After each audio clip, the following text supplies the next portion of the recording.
Hello guys, just before the video starts, I just want to say to beware that this video contains a lot of my own opinions, so if you ever disagree, I will apologize beforehand in case, but this video is going to be about me discussing about the pack opening YouTubers in the Pokemon TCG space.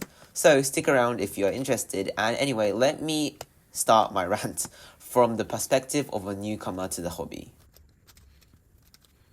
Now, before we talk about these YouTubers, we must mention how I got into Pokemon cards in the first place. So, the story starts in early 2019 when I received my first copy of the now infamous game called Let's Go Pikachu. Now, at the time, a lot of my friends played this game as well, so I was immediately introduced to the game of Pokemon. I remember during my first playthrough catching Mewtwo for the first time, as well as other legendary birds, and beating my rival. Now, fast forward a couple of years, during my ride home from tennis practice, one of my closest friends, who also was really into Pokemon, introduced me to this little game called Pokemon Go. You see, I had quit Let's Go Pikachu a couple of years earlier, and I didn't have the interest to start a new journey with my Pokemon. But I decided to play just because it was free to play. Little did I know, I would be spending a whole lot of money on this innocent-looking game. I enjoyed Pokemon Go because it gave me a fair reason to touch some grass while hanging around with my friends. GoFest also encouraged me to spend a bit more money on the game to get the new Dawn Wings and Duskmane Necrozma. And ever since my addiction to this game, Poketubers such as Mystic7 and Pokedaxi started appearing on my For You page. These YouTubers led me to having an interest in Pokemon cards and eventually led me to buy my first pack at a Pokemon card vending machine in Nipponbashi. I since have started creating TCG decks of my favorite Pokemon such as Charizard as well as Meta Pick, which is Crystal Dragapult. Here's where these Poketubers come in. Yes, I will have to name drop a few, but just keep in mind that I am not hating on them whatsoever. I lost respect for Mystic when he showed his greediness about money and his lack of Pokemon knowledge when ripping 500 packs, by calling Cynthia's Gabite a Garchomp, as well as mentioning that the SAR Blood Moon Ursaluna was boring. I swear this person only has interest in the top 3 most expensive cards in the set. He also noticeably makes a ton of mistakes during his videos, such as mispronouncing tons of the Pokemon that came out in the Scarlet and Violet era. Yes, he may have only played Pokemon Go, but considering that he has ripped over 500 packs of Paradox Rift, mispronouncing these Paradox Pokemon is just ridiculous. As well as only caring about the Sumbreon, as many cringe pack opening YouTubers say, showing his lack of care towards other big hits in Terrestrial Festival. If Mystic or any other Poketubers are watching this, the overreactions are fine if you make it less cringe. Just don't act as if you won the lottery. You wouldn't react that big if you weren't, in front of the screen, right? Now, I believe that Mystic came into the card collecting space in the first place because he saw the potential revenue he could make by selling these cards and the hype surrounding it.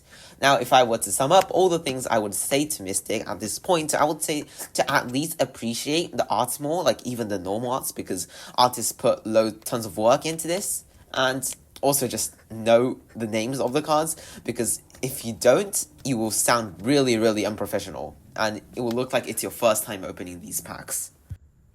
Alright, now we will be going into uncharted territory.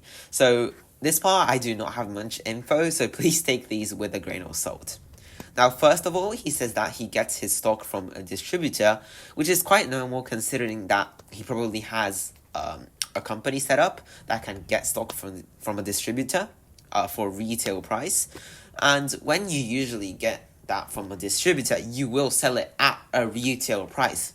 However, the price tags on the battle partners on his website were far above retail, almost 3 times, I believe. Normally it's $30, whereas on his website it is listed for over $100, which is ridiculous if you consider that he's getting the stock from a distributor.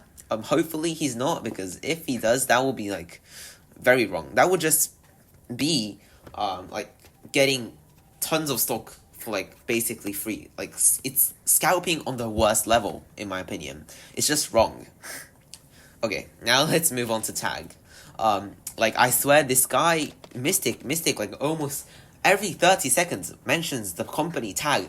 Like, I get that you want to promote Tag because you have some sort of ownership in it, but, like, come on, man, like, half of the video is just promoting the company Tag, whereas, like, 50%, like, the content is just, And he even made, like, an entire video just about tag slabs where he, like, uncovered the grades for tons of Japanese evolution cards.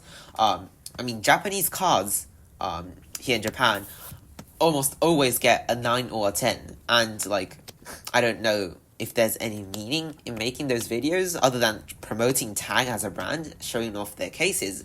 And I will admit, I really like the Tag cases, but many controversies have been going around about the fact that these Tag slabs break really, really easily, and it just gives more concern about the brand that Mystic is promoting in general.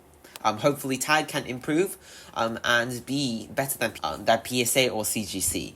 And hopefully Mystic listens to the people commenting on his videos like he did last year when he got into a controversy. And thanks to everyone for sticking around until the end of my rant. Have a nice rest of your day, and goodbye.